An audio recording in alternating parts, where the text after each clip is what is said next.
Eh bien bonjour, aujourd'hui c'est pas une vidéo très fun, pas du tout d'ailleurs, hein, tout est dans le titre.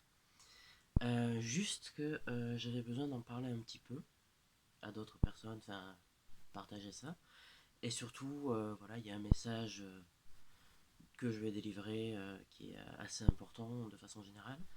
Alors voilà, ce mois-ci j'ai pas fait de vidéo, je pouvais pas. Tout simplement, j'ai dû prendre la pire décision de ma vie, la plus dure et vraiment la plus horrible de ma vie et j'espère ne jamais avoir à revivre ça. Tout simplement au début de mois, c'est arrivé, ça a commencé le 3. Ma chatte Ivy était très très malade. Je ne savais pas à ce moment-là encore ce que c'était. J'ai appelé différents vétérinaires autour de chez moi en expliquant que voilà c'était une urgence, euh, que je voulais vraiment faire quelque chose pour elle, qu'on puisse diagnostiquer, peut-être soigner. Je ne savais pas du tout ce qui se passait à l'époque. Et en fait, bon, vu que j'avais pas encore d'argent sur mon compte, j'ai tout simplement proposé de laisser ma carte d'identité. J'ai même proposé de laisser ma carte bancaire. J'ai proposé quoi? Ouais, j'étais tellement désespéré que j'ai même proposé les clés de l'appartement. Tout ça pour dire que alors, les vétérinaires, il y en a qui sont des vétérinaires en or, mais il y en a clairement, c'est que pour le fric et on s'en fout des animaux. Donc pendant 48 heures, j'ai dû veiller ma chatte qui était littéralement en train d'agoniser, de, de crever devant moi. Et pendant 48 heures, je suis resté avec elle, lui parler, elle la caresser, alors elle avait jamais eu de problème de santé avant. Elle était en parfaite santé, elle était encore jeune, elle devait avoir quoi, 10, 11 ans maximum, et un chat ça peut vivre assez vieux. Et puis même, était super en forme, mais là, ça s'est fait en 2 jours. Elle convulsait, elle n'arrivait plus à avancer, à se déplacer, elle n'arrivait même plus à manger ni à boire. Euh, Au début, quand ça a commencé, il n'y avait pas encore les convulsions, j'avais pas vu ça. Et du coup, je croyais qu'elle avait, je sais pas, peut-être, vu que 10-11 ans, peut-être que des petits problèmes de dos auraient pu apparaître, j'en sais rien. Donc du coup, au cas où, j'avais mis en fait sur le sol la gamelle d'eau et de croquettes. Ça n'a rien changé. Et en fait, au fil de ces 48 heures, j'ai observé mon chat qui était en train de se dégrader. C'était vraiment horrible. Enfin, il n'y a pas de mots. Et tout simplement, la chose que j'ai dû faire, et c'est ce qui est important quand on a un animal, c'est que parfois on a des décisions qui sont très compliquées à prendre.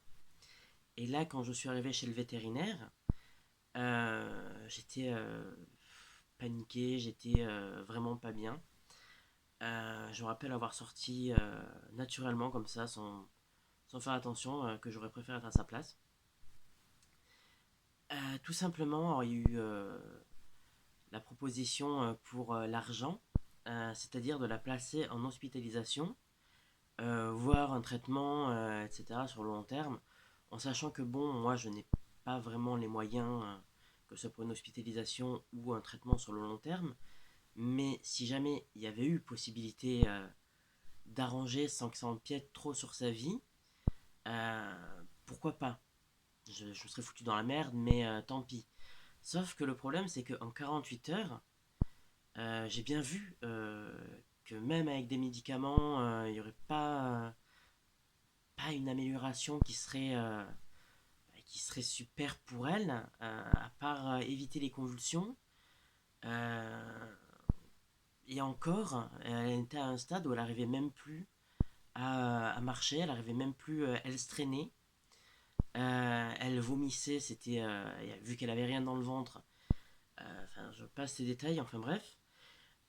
Du coup, j'ai dû prendre la décision de la faire euthanasier. Et c'est encore super dur pour moi, mais voilà, il fallait que j'en parle et que j'explique aussi un petit peu ma démarche.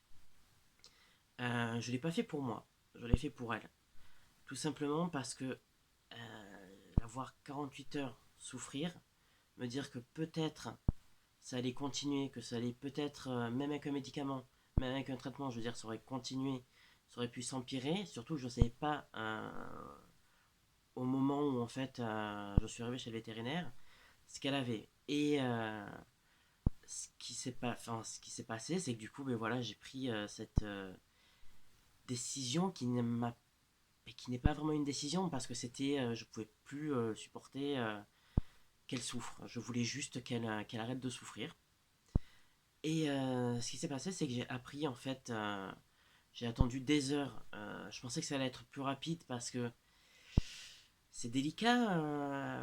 À côté, elle vit quand même. Et même si elle est sous traitement et que ça calme certains trucs, la douleur, hein, il y a quand même ça, quoi.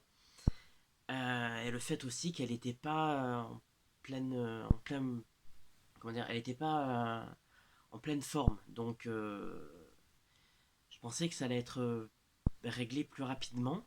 Et en fait, non, j'ai attendu pendant des heures. Et pendant des heures, j'ai été dans une salle, dans un bureau, une salle de consultation à part. Et pendant des heures, en fait, j'ai pleuré. J'ai failli revenir sur ma décision, mais après, je me suis dit non, le traitement, ça n'a pas fonctionné sur elle. Elle est vraiment à un niveau où, ben, voilà, le choix que j'ai fait, que j'ai pris, il n'y avait rien d'autre comme possibilité. J'ai failli 2 ou 3 fois, parce que ça a dû durer peut-être 2 heures, je crois. 2 ou 3 fois, j'ai failli partir, juste parce que je me sentais pas de rester jusqu'au bout. Et au final, ben non, parce que je lui devais. Il faut savoir que je l'ai connue, depuis qu'elle est toute petite. Je l'ai nourrie au biberon. Depuis que c'était un tout petit truc qui faisait la taille de la paume de ma main, enfin qui tenait dans la paume de ma main, je la connais, c'est mon bébé, quoi. Enfin, c'était mon bébé. Et du coup, voilà, après, on est venu me chercher. J'ai un petit peu de mal à parler parce que c'est encore un petit peu compliqué. On est venu me chercher parce que j'avais demandé à être avec elle.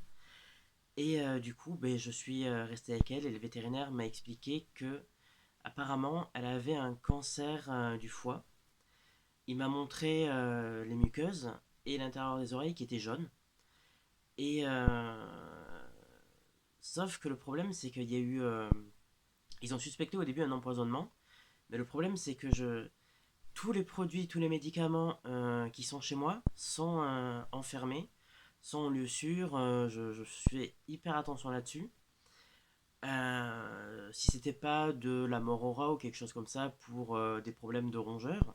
Alors, si j'avais des problèmes de rongeurs, j'utiliserais des pièges, mais qu'ils captureraient pour pouvoir aller les relâcher dans les bois. Parce que ils m'ont rien fait, c'est juste qu'on se retrouve sur un endroit où on n'a pas envie de se rencontrer et je vais pas les tuer pour ça.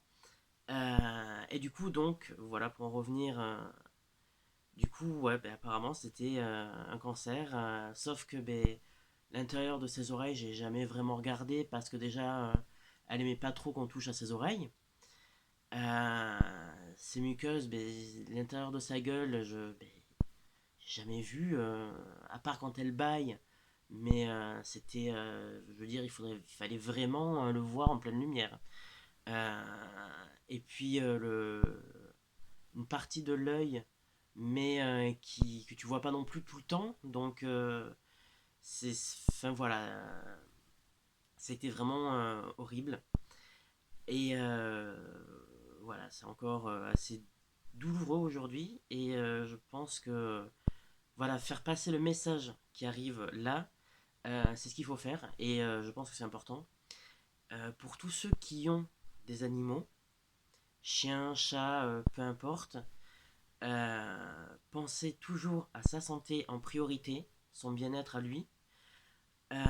Et si jamais vous êtes obligé de le faire euthanasier parce qu'il ne peut pas être soigné ou qu'il a eu un grave accident ou une maladie qui le condamne à souffrir, et que vous prenez la décision de le faire euthanasier, c'est très dur comme chose à faire, déjà la décision.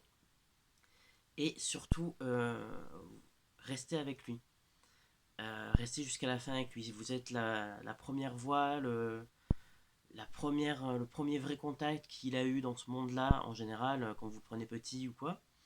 Vous avez noué des liens avec. Alors, c'est pas parce que c'est le pire jour qu'il faut oublier tout ça. Ça vous aidera un petit peu pour un tout petit peu pour le deuil, dans le sens où vous avez été là jusqu'à la fin. Vous lui avez tenu compagnie, vous l'avez pas laissé. Donc vraiment, déjà on fait pas ça pour soi. Euh, Au pire, si jamais tu as plus les moyens, tu as des associations, tu trouves des gens, mais voilà. Donc c'est pour l'animal et pour lui, il faut rester jusqu'à la fin. Je sais que c'est facile à dire comme ça, qu'en réalité c'est hyper compliqué, c'est juste... mais voilà, il faut le faire pour lui. Rester avec lui, lui parler, le caresser, tenir sa patte, pourquoi pas. Et sur ce côté-là, les vétérinaires sont assez sympas. Ils m'ont laissé le temps de rester, je suis resté 2-3 minutes, une fois que son cœur a cessé de battre. Et juste pour me faire...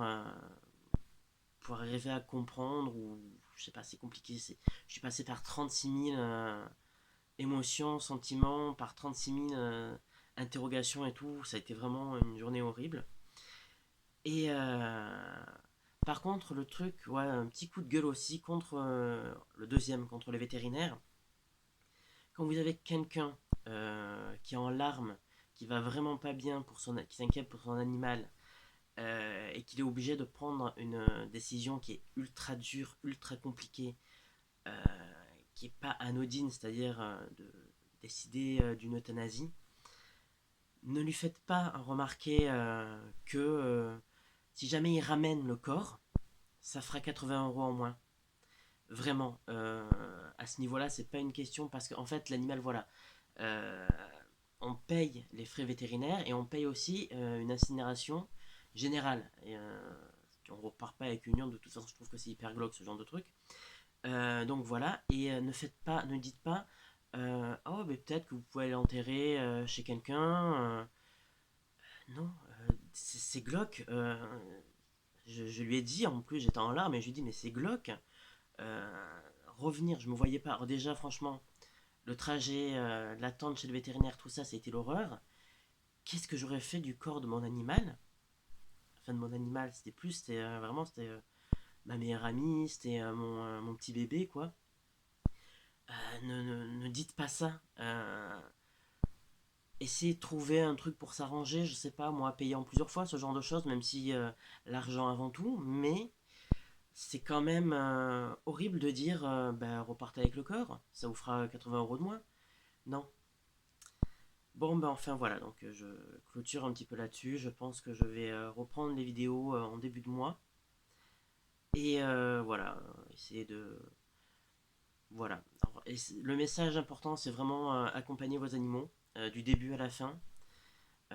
Certes, c'est vous qui prenez la décision, mais ne la faites pas subir à l'animal dans le sens où qu'il parte pas sans vous. Et aussi, ne prenez pas d'animaux non plus si jamais c'est pas pour les bonnes raisons. C'est pas un objet, c'est un être vivant. Et voilà aussi, voilà, c'était pas écrit rien, donc voilà. Faites attention aussi quand au vétérinaire. Trouvez un bon vétérinaire qui soit plus humain que tous ceux à qui j'ai eu affaire. Et ouais, vraiment rester du début à la fin de la vie de l'animal avec lui. Voilà. Bon, ben, on se retrouve une autre fois et je pense avoir plombé un peu l'ambiance, mais des fois, ils le font. Ben, du coup, à bientôt.